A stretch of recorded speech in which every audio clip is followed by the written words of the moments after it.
We can speak now to former Supreme Court Justice Lord Sumption, who today has written a piece in the Sunday Times about lockdown and the government's approach to easing restrictions. Welcome, Lord Sumption. Good afternoon. Your piece today has called ministers timid for the approach they're taking. Why?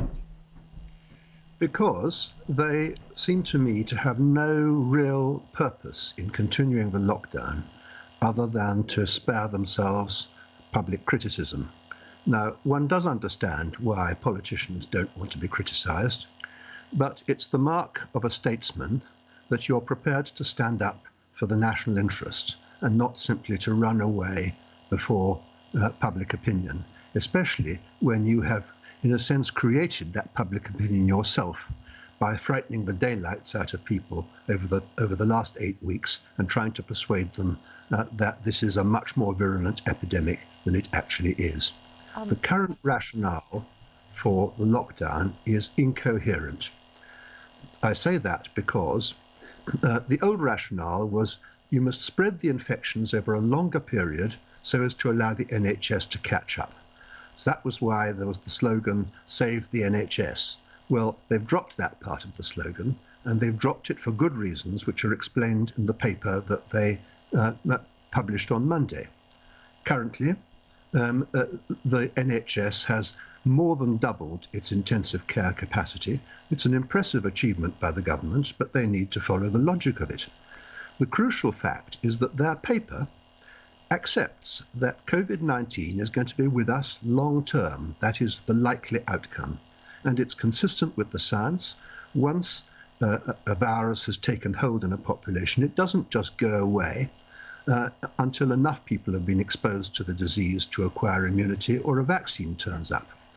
So when the lockdown ends, whenever that is, the virus will still be there waiting for us. Indeed. And so right at the beginning of this interview, when you said that there's a lack of purpose, the purpose right now for the government is to keep the infection rate down to levels that the NHS can cope with. And we are at a point where by the end of April, there were 50,000 excess deaths in this country, of which about 36,000 were directly related to COVID-19. It's a bit difficult to know what the cause of the other excess deaths were. But the evidence is clear, isn't it, that this virus has taken a terrible toll on the population? No, the evidence is not clear to that effect. More than 9/10 of the deaths are cases in which the death certificate shows that there were multiple causes of death, and coronavirus was only one of them. This is a virus that attacks people with really serious pre-existing vulnerabilities, and that's consistent with all the statistical analyses. Yes, but they wouldn't necessarily have killed them at this point in time, would they? They might have lived with them for many years. No, not for many years. Almost all of these people are very old and suffering from quite serious conditions serious enough to be mentioned as a cause of death on the certificate. The overwhelming majority of them would have died a bit later, but not much later anyway. So what are you advocating now? You've said that the current approach is timid and that it lacks purpose. What approach would you like to see? What I'm advocating now is that the lockdown should become entirely voluntary. It is up to us, not the state, to decide what risks we are going to take with our own bodies. Now, the traditional answer that people give to that is, well, but by going out or in the streets and in shops and things, you are infecting other people. But you don't have to take that risk. You can voluntarily self-isolate. You don't have to go into the streets. You don't have to go to the shops. People who feel vulnerable can self-isolate, and the rest of us can then get on with our lives. We have never lived in a risk-free world, and we're never going to live in a risk-free world. We are going to have to live with COVID-19 because it's going to be around for a long time unless somebody successfully invents and trials a vaccine. So may I ask you then, what choice would you make in that entirely voluntary system that you're putting forward? What choice would you make for yourself and members of your household? Well, I make my choices and other members of my household will make theirs. But my choice would be that I would live a perfectly normal life. If the pubs were open now, I would go to a crowded pub with no hesitation. If the theatres were open now, I would go to the theatre with no hesitation. Because this is For the overwhelming majority of people with no serious underlying conditions, this is a very mild epidemic. In the Cabinet Office papers published with the National Risk Assessment, they have listed all the pandemics since 1918.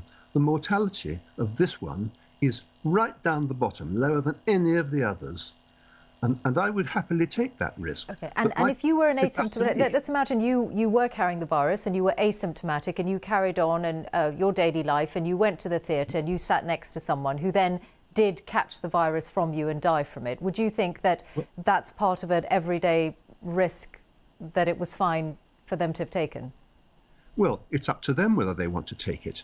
I would be running the risk of catching the virus from them if they're asymptomatic. And I'm prepared to take that risk. They don't have to go to the theatre. If they're not prepared to take it, presumably they won't go to the theatre. We are entitled to take risks with our own lives, especially when basically life is only worth living if you are prepared to engage in social activities which inevitably involve risk. That is part of life. Have you observed the rules of the lockdown to date? Yes. Completely? Yes. Grudgingly, it sounds like. Well, I disapprove of the lockdown.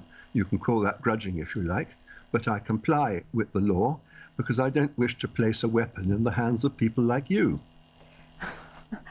I mean, I'm merely interested in whether what you're putting forward is and how that compares with the way that you have lived your life in these last few weeks.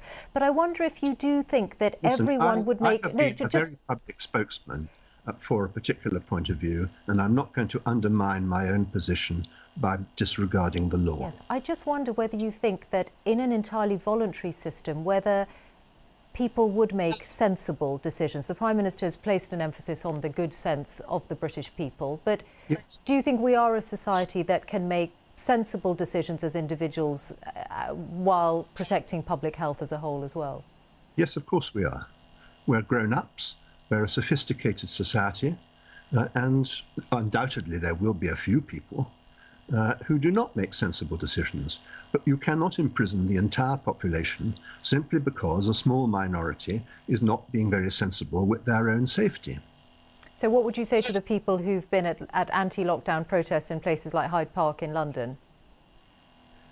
I think that if they're opposed to the lockdown, I have some sympathy with them. This lockdown is destroying livelihoods on a massive scale. It is doing enormous damage. And in my view, it has never been a price worth paying for the not very impressive results that can be directly attributed to the lockdown.